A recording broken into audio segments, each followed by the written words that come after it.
एक मशहूर कहावत आपने जरूर ही सुनी होगी कि मैं तुझे हाफिज कहूं, तू मुझे सूफी कह। आजकल पाकिस्तान और ट्रंप के बीच कुछ ऐसा ही खेल चल रहा है। ऐसा हम क्यों कह रहे हैं, ये भी जरा आपको समझाते हैं। मुनीर को अमेरिका बुलाकर पहले ट्रंप ने उनकी जमकर तारीफ की और बदले में अब पाकिस्तान ने ट्रंप का नाम नोबेल शांति पुरस्कार के लिए नॉमिनेट किया है। यानी जिस भारत की पाकिस्तान से जंग हुई वो लगातार ये कह रहा है कि सीज फायर में ट्रंप का कोई रोल ही नहीं, लेकिन ट्रंप करीब 17 बार सीज फायर का क्रेडिट लेने के बाद अब इसी के जरिए नोबेल पुरस्कार की शायद उम्मीद लगा बैठे हैं, वो भी पाकिस्तान की दम पर। क्योंकि आतंकिस्तान ने शांति के नोबेल की सिफारिश की है, जिसमें कहा गया कि पाकिस्तान सरकार ने अमेरिकी राष्ट्रपति डोनाल्ड ट्रंप को 2026 के नोबेल शांति पुरस्कार के लिए औपचारिक रूप से नामांकित करने का निर्णय लिया है, ताकि भारत पाकिस्तान संकट के दौरान उनकी निर्णायक कूटनीतिक हस्तक्षेप और महत्वपूर्ण नेतृत्व को सम्मानित किया जाए। अब खेल देखिए, यही पाकिस्तान हाफिज सईद को समाजसेवी बताता है और ट्रंप को शांति दूत। अब ट्रंप और अमेरिका तय करें वो पहले झूठ बोल रहा था या अब। शायद ट्रंप को भी पाकिस्तान की मस्खरी समझ आ चुकी है, तभी तो उन्होंने लिखा, मैं चाहे कुछ भी करूं, लेकिन मुझे नोबेल शांति पुरस्कार नहीं मिलेगा। हैरत की बात यह है कि ट्रंप फिर भी कई समझौतों को गिनाते नजर आए, जो ये बताता है कहीं ना कहीं ट्रंप में दिल में नोबेल की ख्वाहिश गुलांचे मार रही है। तभी तो पहले मुनीर को बुलाकर नोबेल का नॉमिनेशन और अब बैक टू बैक ट्वीट कर अपने कीर्तिमान गिनाना आखिर क्या इशारा करता है।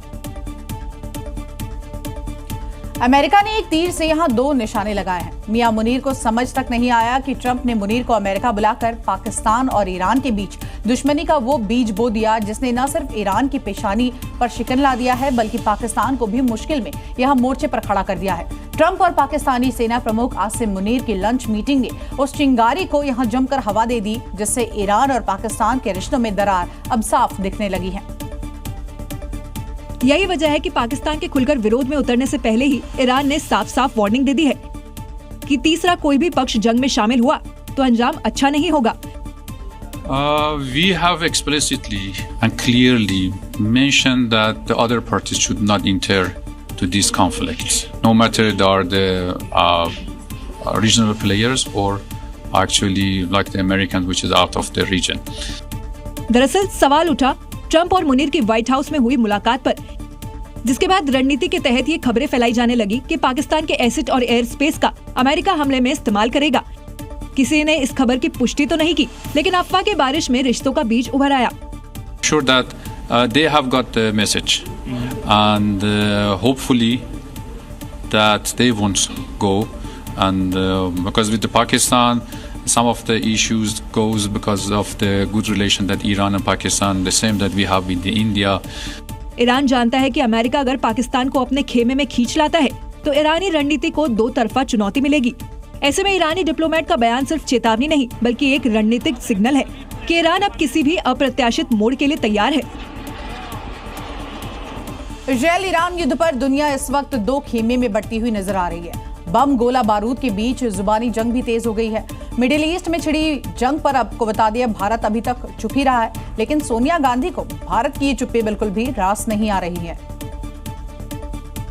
एक अंग्रेजी अखबार में कांग्रेस की पूर्व अध्यक्ष सोनिया गांधी ने अपनी भावनाएं जाहिर की है। उन्होंने अखबार में एक आर्टिकल लिखा है कि इजराइल खुद परमाणु शक्ति है, लेकिन ईरान को परमाणु हथियार न होने पर भी टारगेट किया जा रहा है। ये इजराइल का दोहरा मापदंड है। ईरान भारत का पुराना मित्र है और हमारे साथ गहरे संबंधों से बंधा हुआ है। जम्मू कश्मीर सहित महत्वपूर्ण अवसरों पर ईरान ने भारत का समर्थन किया है। 1994 में ईरान ने कश्मीर मुद्दे पर मानवाधिकारों पर यूएन में भारत की आलोचना करने वाले प्रस्ताव को रोकने में मदद की थी। ऐसे हालात में भारत की चुप्पी परेशान करने वाली है। फिलिस्तीन को लेकर भी सोनिया गांधी ने भारत सरकार पर अटैक किया और मोदी सरकार की नीतियों पर सवाल उठाए।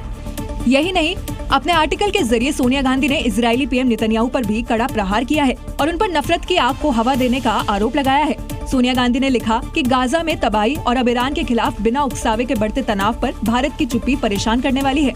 हालांकि अभी भी बहुत देर नहीं हुई है और भारत को स्पष्ट बोलना चाहिए। सोनिया गांधी के इस लेख को कांग्रेस अध्यक्ष मल्लिकार्जुन खड़गे ने सोशल मीडिया प्लेटफॉर्म एक्स पर शेयर किया है। यानी ईरान इजराइल युद्ध के नाम पर भारत में विशुद्ध सियासी युद्ध शुरू हो गया है। बिहार में चुनाव की सरगर्मियां तेज हो गई हैं। चुनाव जैसे जैसे यहाँ नजदीक आ रहे हैं, सियासत उतनी ही गर्माती जा रही है और अब नेताओं के बीच जुबानी जंग के बीच एआई टेक्निक भी यहाँ पर आ गई है, इससे बदल गई है। आरजेडी ने एक एआई वीडियो के जरिए एनडीए पर जमकर यहाँ निशाना साधा है। और तेजस्वी यादव ने एक AI वीडियो के जरिए जमाई आयोग बनाने की सलाह दे डाली। तेजस्वी यादव ने NDA सरकार पर सीधा हमला करते हुए आरोप लगाया है कि सत्ता पक्ष के नेताओं के परिवार के सदस्यों को आयोग में एडजस्ट किया जा रहा है। इतना ही नहीं, वीडियो में आगे मंत्री अशोक चौधरी और उनके दामाद सायण कुणाल का AI वीडियो डांस करते हुए दिखाया गया है। इसके अलावा चिराग पासवान और उनके जीजा मृणाल पासवान, केंद्रीय मंत्री जीतन राम मांझी और उनके दामाद देवेंद्र मांझी का भी AI वीडियो डांस करते हुए दिखाया गया है। तेजस्वी यादव के इस वीडियो ने बिहार की सियासत में नई बहस छेड़ दी है, यानी चुनाव में अब जुबानी जंग के साथ साथ AI तकनीक की भी एंट्री हो चुकी। और देखिए, आज अंतर्राष्ट्रीय योग दिवस है। देश भर में योग के कार्यक्रम हुए, लेकिन इसी बीच आपको बता दें, मध्य प्रदेश की राजधानी भोपाल से एक ऐसी तस्वीर सामने आई जो बाकी तस्वीरों से अलग थी, क्योंकि यहाँ कट्टर सोच का हठ योग देखने को मिला। बात भोपाल की करेंगे, लेकिन पहले यूपी की राजधानी से आई इन तस्वीरों को देखिए, जहां योग दिवस के मौके पर मदरसे के टीचर्स और छात्रों ने बढ़ चढ़कर हिस्सा लिया और करो योग रहो निरोग का संदेश दिया। अब बात भोपाल में मौजूद मदरसा बोर्ड के दफ्तर की, जहां बड़े बड़े शब्दों में तालीम घर लिखा हुआ है। योग दिवस पर यहां पसरे सन्नाटे और गेट पर लगे ताले से आप अंदाजा लगा सकते हैं कि यहां कट्टर सोच का हठ योग दिखा, जिसे लेकर जब भाईजान से बात की गई तो भड़क उठे। वहीं कुछ ऐसे भी रहे जिन्हें योग के बारे में कुछ पता तक नहीं। योग करना चाहिए, नहीं करना चाहिए? योग, हाँ। योग माने योगा योगा योगा आपने करते हो? क्योंकि मदरसे वाले करते हैं। पूछ रहा हूँ ना। नहीं, ये सवाल ये कौन सा है? ये तो फितने वाला सवाल है, आप कर रहे हो। आप बता दीजिए। आप तो आपने करा है। वहीं इस मुद्दे पर बीजेपी सांसद ने साफ किया, ये फर्क नजर और नजरिए का है और कट्टरवाद हठधर्मिता से लोगों को बाहर आना चाहिए। नजर का है और नजरिए का है। नजर का तो मैं ऑपरेशन करा सकता हूँ, परंतु आपके नजरिए का तो हम कुछ कर नहीं सकते हैं। और मुझे लगता है सबको इसमें जुड़ना चाहिए। कट्टरवाद की ये जो हठधर्मिता, इससे बाहर आना चाहिए। भोपाल से आई ये तस्वीर कोई आम तस्वीर नहीं, ये बताती है कि देश को जोड़ने वाले हर विचार के सामने कुछ जिद्दी दीवारें अब भी खड़ी हैं। पूरे देश में आज अंतर्राष्ट्रीय योग दिवस धूमधाम से मनाया गया। देश भर में योगासन करके सेहत का संदेश दिया गया, लेकिन गुजरात के वडनगर से आई योग की ड्रोन तस्वीरें आपका मन मोह लेंगी, क्योंकि वडनगर की शर्मिष्ठा झील पर योग दिवस के मौके पर कार्यक्रम का आयोजन किया गया था। इस कार्यक्रम में हजारों लोग शामिल हुए, जिसकी बेहद सुंदर ड्रोन तस्वीरें सामने आई। झील के एंट्री गेट से लेकर पूरे परिसर में लोग योगासन करते हुए दिखाई दिए और जब इस योगासन की तस्वीरें ड्रोन से ली गई तो शानदार नजारा देखने को मिला। नजारा ऐसा कि मानो पूरा गुजरात ही शर्मिष्ठा झील पर योग करने के लिए यहाँ पहुंच चुका हो। बच्चे, स्कूली छात्र, नौजवान, बुजुर्ग, हर वर्ग के लोग इस ऐतिहासिक पल के साक्षी बने। एक तो झील के पास योग, ऊपर से ड्रोन तस्वीरों पर इसने और चार चांद लगा दिए। इतना ही नहीं, योग दिवस के मौके पर इस झील में एक रिकॉर्ड बना। 2184 लोगों ने 2 मिनट से ज्यादा समय तक भुजंगासन कर गिनीज वर्ल्ड रिकॉर्ड भी यहाँ पर बनाया। योग का मतलब है अनुशासन, संयम और शांति, लेकिन पटना के पाटलिपुत्र स्पोर्ट्स कॉम्प्लेक्स में योग दिवस के नाम पर जमकर बवाल मचा। वजह बनी योगा मैट को लेकर लोग आपस में ही यहाँ भिड़ते दिखाई दिए और देखते ही देखते मैट की लूट की प्रतिस्पर्धा शुरू हो गई। अब पटना के पाटलिपुत्र स्पोर्ट्स कॉम्प्लेक्स में मैट लूट का ये वीडियो सोशल मीडिया पर जमकर वायरल हो रहा है, जिसमें साफ दिख रहा है कि लोग किस तरह से एक दूसरे से मैट छीनते हुए नजर आ रहे हैं। कई लोग तो मैट लेकर भागते दिखे। योग दिवस कार्यक्रम खत्म होते ही लोग अपनी जगहों से उठे, लेकिन शांत माहौल अचानक उग्र हो गया। कई लोग योगा मैट को लेकर आपस में उलझ पड़े। किसी ने खींचा, किसी ने छीना और नतीजा धक्का मुक्की और हाथापाई तक पहुंच गया। मौके पर मौजूद पुलिसकर्मी भी लोगों की इस हरकत पर बेबस और लाचार दिखे। लोगों को रोकने की सभी कोशिशें नाकाम हो गई। हर किसी को फ्री की योगा मैट अपने साथ ले जानी थी। योगा दिवस का आयोजन जहां आत्मनियंत्रण और संतुलन की मिसाल होना चाहिए था, वहीं कुछ लोगों की हरकत ने उसकी गरिमा को ठेस पहुंचाई। अब सवाल ये उठता है कि क्या योग करना काफी है या उससे जीना भी जरूरी है। अदालती कार्रवाई के दौरान अक्सर आपने देखा होगा कि अधिकारी या पुलिस वाले रंग बिरंग के कपड़ों में पहुंच जाते हैं, लेकिन अब ऐसे अफसरों को सावधान हो जाना चाहिए। ऐसा हम क्यों कह रहे हैं, आपको बताते हैं। देखिए, इलाहाबाद हाईकोर्ट ने सिविल ड्रेस में पहुंचे पुलिस अधिकारी को जमकर यहां फटकार लगाई और भविष्य में अधिकारियों को अदालत में रंग बिरंगे कपड़े ना पहनकर आने की सख्त हिदायत दी। यानी कि अदालती कार्यवाही में पुलिसकर्मियों को सिर्फ वर्दी में ही पेश होना होगा। इसके साथ साथ हाईकोर्ट की तरफ से ऐसे आदेश अब दे दिए गए हैं, क्योंकि सिविल ड्रेस में पुलिस अधिकारी के पहुंचने को न्यायालय की मर्यादा का उल्लंघन बताया गया है। आपने फिल्म दृश्यम के 2 पार्ट्स देखे होंगे। खैर वो एक फिल्म थी, लेकिन हरियाणा के फरीदाबाद में दृश्यम का पार्ट 3 भी रिलीज हो गया है। ऐसा क्यों कह रहे हैं, आइए आपको बताते हैं। यहाँ पर ससुराल वालों ने बहू का मर्डर करके दृश्यम का ऐसा पार्ट 3 बनाया कि हर कोई हैरान रह गया। 2 महीने पहले ही बहू की हत्या की और फिर घर के बाहर गड्ढे में लाश को दफन कर दिया और पुलिस को गुमराह करने के लिए बहू के गायब होने की रिपोर्ट भी लिखवा दी। पुलिस ने जब गड्ढा खोदा तो फिल्म दृश्यम भी यहाँ पर पुलिस के सामने फेल होती नजर आई। क्योंकि आरोपी ससुराल वालों ने बिल्कुल फिल्म की तरह हत्या के बाद शव को गड्ढे में दफना दिया और ऐसी साजिश रची कि पुलिस को हत्या का खुलासा करने में 2 महीने लग गए। आरोप है कि तनु राजपूत के ससुराल वालों ने पहले उसकी हत्या की और फिर शव को गड्ढे में दफना दिया। शादी करी थी बच्ची की 2021 में, हमारी लड़की को मार के और इस गड्ढे में दफना दिया है। तनु और अरुण की शादी 2021 में हुई थी। शादी के बाद से लगातार ससुराल पक्ष प्रताड़ित करते थे। ससुराल वाले पैसों की डिमांड करते थे। शादी से 1 साल बाद तक तनु अपने मायके में ही रही। ससुराल वापस आने के बाद से लगातार परेशान करते थे। ससुराल वालों ने 2 महीने पहले बताया कि तनु भाग गई है। 2 महीने बाद गड्ढे में तनु का शव बरामद हुआ। करते रहते थे कि पैसे पहले तो 1 साल के लिए घर पे छोड़ दिया उसे, कि पैसे लेके अपने माँ बाप से कि चीज वीज लेके आ तब तुझे ससुराल में रखेंगे। पुलिस ने मामले से ससुराल पक्ष के लोगों को हिरासत में लेकर पूछताछ शुरू कर दी है। ससुर था भूप सिंह, इसने 21-22 की रात्रि को चुन्नी से गला घोटकर अपनी पुत्र वधू की हत्या कर दी है और नाश को कुर्द करने के लिए घर के सामने पिट खड्डा खोदकर उसको दफना दिया गया। जिस तरह से इंदौर की सोनम ने प्रेमी के साथ मिलकर अपने पति राजा रघुवंशी को बेरहमी से मार डाला, ठीक उसी तरह से दिल्ली की रीना सिंधु ने भी अपने पति की जान ले ली। इसीलिए इस खूबसूरत चेहरे पर बिल्कुल ना जाइएगा, क्योंकि रीना सिंधु नाम की इस महिला ने अपने ही पति की बेरहमी से हत्या कर दी। ठीक वैसे ही जैसे इंदौर की सोनम ने अपने पति राजा रघुवंशी के साथ किया था।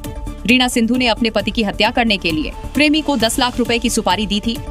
जानकारी के मुताबिक उत्तराखंड के कोटद्वार में 5 जून को सड़क किनारे एक अज्ञात शव मिला, जिसकी पहचान दिल्ली के वसंत कुंज निवासी रविंद्र कुमार के रूप में हुई। लेकिन पुलिस ने 15 दिनों की तफ्तीश के बाद इस रहस्यमयी हत्याकांड का खुलासा कर दिया है। मनमुटाव के कारण इनकी दूसरी पत्नी व उनके प्रेमी के द्वारा ही इनका मर्डर किया गया है। हमारी टीम के द्वारा विवेचना में जितने भी साक्ष्य हैं उनको एकत्रित किया गया। सीसीटीवी और सर्वेलेंस के माध्यम से हम लोगों ने मर्डर के जितने भी एविडेंसेस हैं उनको एकत्रित किया। वह हमारी टीम्स के द्वारा इन दोनों अभियुक्तों को गिरफ्तार किया गया है। इस हत्याकांड की मास्टरमाइंड मृतक रविंद्र की पत्नी रीना सिंधु और उसका प्रेमी परितोष है। पुलिस जांच में सामने आया कि हत्या की साजिश रीना और उसके प्रेमी परितोष ने मिलकर रची। दोनों ने पहले रविंद्र को शराब पिलाई, फिर फावड़े से उसकी हत्या की और शव को कार में डालकर बिजनौर से कोटद्वार लाए। यहाँ दुगड्डा के पास सड़क किनारे शव खाई में फेंक दिया। फिलहाल दोनों को गिरफ्तार कर लिया गया है और कानूनी कार्रवाई की जा रही है। अब तक आपने स्कूल में बच्चे पढ़ते देखे होंगे, लेकिन उत्तर प्रदेश के संभल में स्कूल की आड़ में एक बहुत बड़े खेल का खुलासा हुआ है। पुलिस की टीमों ने जब स्कूल में छापा मारा तो अंदर का नजारा देखकर दंग रह गए।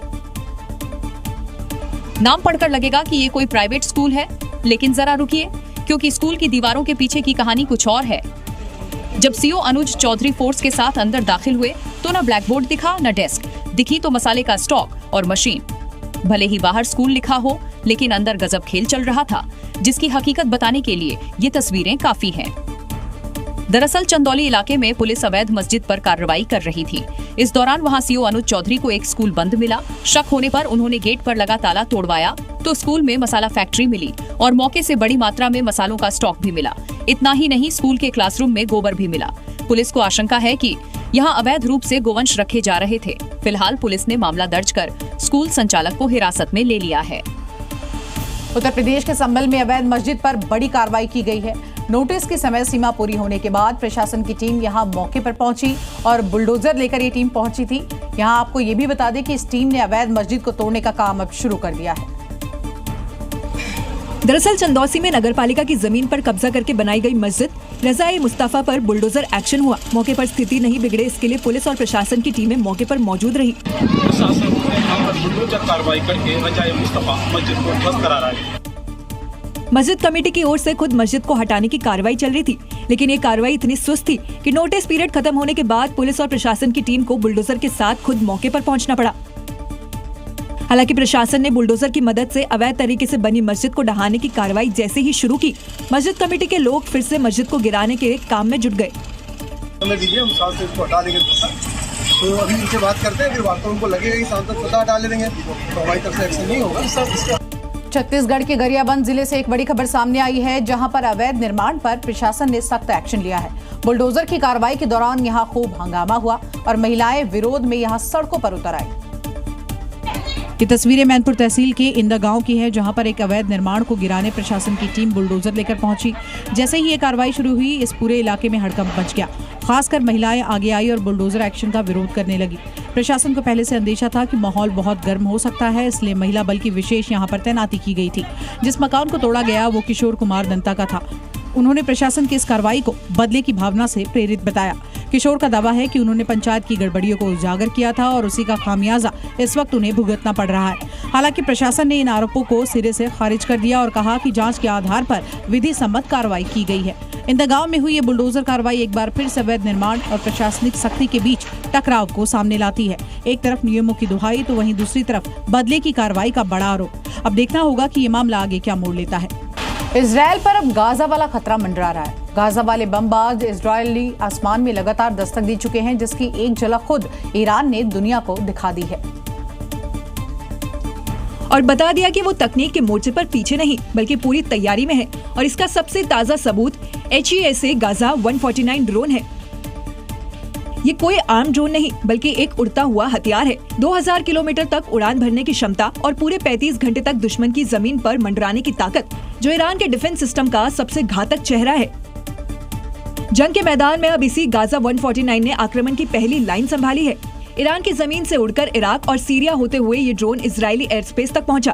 इन ड्रोन का मकसद सिर्फ हमला नहीं बल्कि इजरायल के आयरन डोम डिफेंस को थकाकर खत्म करना है। अत्याधुनिक कैमरे और लेजर गाइडेड मिसाइलों से लैस गाजा 149 अमेरिकी प्रीडेटर MQ-1 जैसा दिखता जरूर है, लेकिन इसमें ईरान की रिवर्स इंजीनियरिंग का पूरा जादू है।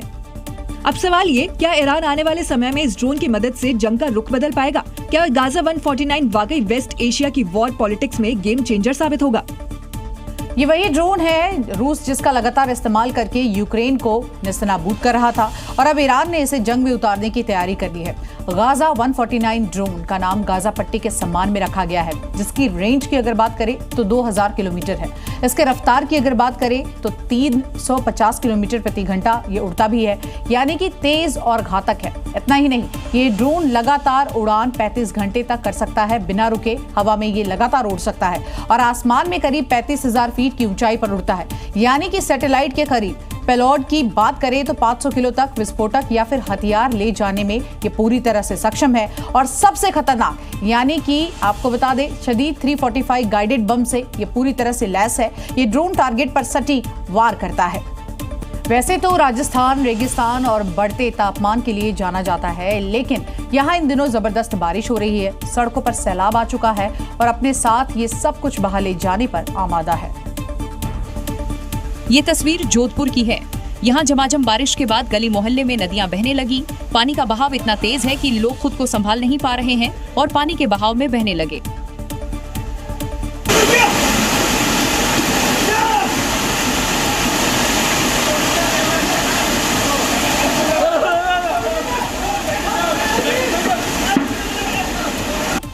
इससे भी भीषण तस्वीर राजस्थान के शाहबाद इलाके की है। यहाँ पिछले 48 घंटे से मूसलाधार बारिश हो रही है, जिसकी वजह से नदी नाले सब कुछ उफान पर है। बारिश की वजह से इलाके में बाढ़ जैसे हालात हैं। घरों में पानी घुस चुका है, सड़कें टूट चुकी हैं और लोग बेबस नजर आ रहे हैं। इन तस्वीरों से समझा जा सकता है रेगिस्तान में कैसे त्राहिमाम मचा है। आसमान से बारिश आफत बनकर बरस रही है। पूरा इलाका जलमग्न हो चुका है। हालांकि ये बारिश आफत के साथ गर्मी से राहत लेकर भी आई है।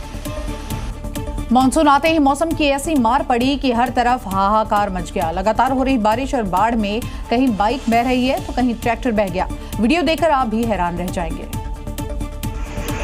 ये देखिए, बाढ़ के पानी में फंसा ये बाइक सवार निकलने की जद्दोजहद कर रहा है, लेकिन पानी का बहाव इतना तेज है कि इसकी सारी कोशिशें बेकार साबित हो रही हैं। मोटरसाइकिल तो गई।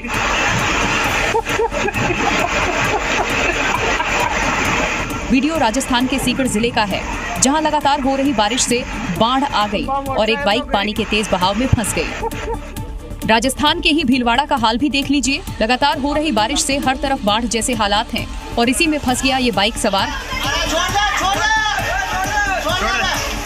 लाख कोशिशों के बाद भी ये अपनी बाइक को पानी के तेज बहाव से बचा नहीं पाया। वीडियो सांगानेरी गेट का है।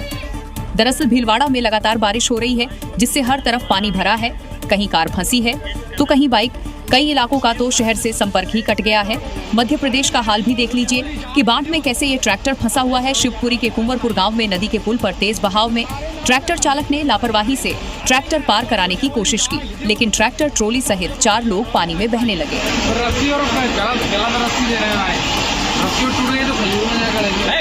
पानी का बहाव इतना तेज था कि ट्रैक्टर बीच धार में फंस गया। हालांकि गांव वालों ने रस्सी की मदद से रेस्क्यू किया और सभी लोगों को बाहर निकाला। और देखिए, जो वाटरफॉल आम दिनों में टूरिस्टों के लिए मौज मस्ती की जगह होती है, मॉनसून की दस्तक के साथ ही आपको बता दें ये वाटरफॉल तबाही का दृश्यम दिखाने लगती है। झारखंड की अगर हम बात करें तो यहाँ के फेमस दशम वाटरफॉल से एक ऐसी ही तस्वीर सामने आई है, जिसकी तस्वीरें और वाटरफॉल से उठता शोर खौफ की कहानी बयां करने के लिए काफी है। जरा इस नजारे को देखिए, जैसे झरने की सिकता सैलाब सब कुछ अपने आगोश में लेने को बेताब हो। करीब 144 फीट ऊपर से गिरते पानी का शोर खौफ पैदा कर रहा है। बावजूद इसके लोग इस रोमांचक नजारे को देखने के लिए वाटरफॉल पहुंच रहे हैं। दरअसल मानसून की दस्तक के साथ नदियां ओवरफ्लो हैं। झरनों ने विकराल रूप ले लिया है। खेत खलिहान जलमग्न है। ऐसे में वाटरफॉल कहां सूखे रहने वाले थे। रांची के बुडू में मौजूद ये दशम वाटरफॉल अब पर्यटकों की पहली पसंद बन गया है। सैकड़ों की संख्या में लोग हर दिन इस नजारे को देखने पहुंच रहे हैं। खूंटी जिले में कई वाटरफॉल हैं जो बारिश के दिनों में पानी भरते ही बेहद रोमांचक नजारे में तब्दील हो जाते हैं। हालांकि कई बार ये वाटरफॉल जानलेवा भी साबित हो जाते हैं। उधर झारखंड के कई इलाकों में बारिश की वजह से हाल बेहद बेहाल है। गढ़वा में मूसलाधार बारिश के बाद बाढ़ जैसे हालात हो गए। रास्ते यहां पर बंद हो गए। निर्माणाधीन पुल यहां नदी में ही समा गई, क्योंकि यहाँ पिछले कुछ दिनों से मूसलाधार बारिश हो रही है। ये तस्वीर गढ़वा के कोयल नदी की है। कोयल नदी का जलस्तर इतना बढ़ गया कि नदी पर बना पुल पूरी तरह टूटकर डूब गया। चारों तरफ सिर्फ बाढ़ का मटमैला पानी नजर आ रहा है। अब सैलाबी कहर की ये दूसरी तस्वीर देखिए। नदी का बहाव इतना तेज है कि नदी पर बन रहे निर्माणाधीन पुल का हिस्सा और निर्माण कार्य करने वाली कंपनी का सारा सामान बह गया है। पुल निर्माण कार्य में लगे कर्मचारियों के मुताबिक करीब 2 करोड़ का सामान नदी की तेज धार में बह गया है। नदी का जलस्तर बढ़ने से निर्माण कार्य भी रोक दिया गया है। वहीं पश्चिम बंगाल का कुछ इलाका भी इन दिनों बाढ़ की चपेट में आया हुआ है। भयावह तस्वीरें मेदिनीपुर से आई, जहां पर गांव पूरी तरह से जलमग्न हो गए और चारों तरफ सिर्फ और सिर्फ बेबसी लाचारी नजर आ रही है। यहाँ तक कि सड़कों पर गाड़ियों की जगह नाव ले चुकी है। लोग घरों में कैद हैं। पूरा इलाका बाढ़ की चपेट में आ चुका है। इस जल प्रलय को ड्रोन कैमरे से शूट किया गया है। गांव से लेकर खेत खलिहान तक सब कुछ पानी में डूब चुका है। लोग न घर के अंदर आ सकते हैं, न घर के बाहर जा सकते हैं। सभी पानी की गिरफ्त में आ चुके हैं। सबसे हैरान करने वाली तस्वीर तो हरे रंग की बिल्डिंग की है, जिसके अंदर पूरा परिवार है। मकान के आसपास चारों तरफ पानी ही पानी नजर आ रहा है। न सड़कें दिख रही हैं, न आने जाने का रास्ता। बीघा बीघा खेत पानी में डूब गए हैं। कई घरों में पानी एक मंजिल के स्तर तक बढ़ गया है, जिसकी वजह से लोगों की परेशानी बढ़ने लगी है। हालांकि हैरानी की बात यह भी है कि बाढ़ पीड़ितों को ठीक से मदद नहीं मिल पा रही है। देश भर में मानसून के बादल जमकर बरस रहे हैं। शहर शहर में बाढ़ की वजह से हाहाकार मचा रहा है। लेकिन हिमाचल प्रदेश के लाहौल स्पीति में नदियां ही नहीं बल्कि नाले भी उफान पर है, जिससे काला सैलाब तबाही मचा रहा है। ये देखिए, सैलाब का काला पानी तेजी से बह रहा है। इस काले पानी का बहाव इतनी तेज है जैसे जलजला आ गया है। लेकिन आपको जानकर हैरानी होगी, ये काला सैलाब जाहलमा नाले में आई बाढ़ का है, जिसमें सिंचाई विभाग की जल पाइप भी बह गई। नाले में आई बाढ़ से खेतों के धंसने का भी खतरा बना हुआ है। जाहलमा नाले में उफान के चलते लोगों को भारी दिक्कतों का सामना करना पड़ रहा है। दरअसल बुधवार को पहाड़ी से ग्लेशियर टूटा, जिससे लिंडूर गांव से कुछ दूरी पर नाले का प्रवाह रुक गया और यहां झील बन गई। लेकिन शुक्रवार को तेज धूप के बाद झील टूटने से नाले में बाढ़ आ गई और हर तरफ नाले का काला पानी सैलाब बनकर बहने लगा। मध्य प्रदेश की दतिया से एक हैरान करने वाली तस्वीर सामने आई है, जहां पर शमशान घाट नहीं होने की वजह से लोग परेशान हैं। भारी बारिश के बीच लोग तिरपाल के नीचे अंतिम संस्कार करते हुए दिखाई दिए। और इसकी तस्वीर भी सामने आई है, जिसमें साफ देखा जा सकता है नीचे चिता जल रही है और ऊपर लोग बारिश से बचने के लिए तिरपाल से ढके हुए हैं। पूरा मामला दतिया के मुरैया गांव का है। यहाँ एक महिला की मौत के बाद लोग अंतिम संस्कार करने पहुंचे, लेकिन बारिश के चलते चिता पूरी तरह भीग गई। ऐसे में ग्रामीणों ने किसी तरह चारों तरफ से तिरपाल पकड़कर चिता को ढका और फिर शव का दाह संस्कार किया। बारिश के साथ साथ ये तस्वीरें लापरवाह सिस्टम की पोल भी खोल रही हैं। गांव में दूर दूर तक कोई मुक्तिधाम नहीं है। मौसम ठीक रहता है तो लोग किसी तरह शव का अंतिम संस्कार करते हैं, लेकिन बारिश के मौसम से ये स्थिति भयावह हो जाती है। देश के अलग अलग हिस्सों से बारिश की कहर की तस्वीरें लगातार सामने आ रही हैं। कोई जान बचाने के लिए नदी पार कर रहा है तो कहीं जानवर मुसीबत में है और कुछ जगहों पर तो मगरमच्छ सड़कों पर घूमते हुए नजर आए। ये दिल दहला देने वाली तस्वीर यूपी के बागपत से सामने आई है। यमुना नदी में उफान है, लेकिन फिर भी एक शख्स बाइक पर महिला को बैठाकर नदी पार करता नजर आता है। हर पल का डर, हर लहर में खतरा, लेकिन मजबूरी ऐसी कि जान हथेली पर रखकर भी सफर करना पड़ रहा है। उत्तरकाशी की भागीरथी नदी में एक कुत्ता बीच नदी के टापू पर फंस गया। लहरें तेज थीं, पानी लगातार बढ़ रहा था, लेकिन फायर ब्रिगेड की टीम ने अपनी जान जोखिम में डालकर इस बेजुबान और एक शख्स को सुरक्षित बाहर निकाला।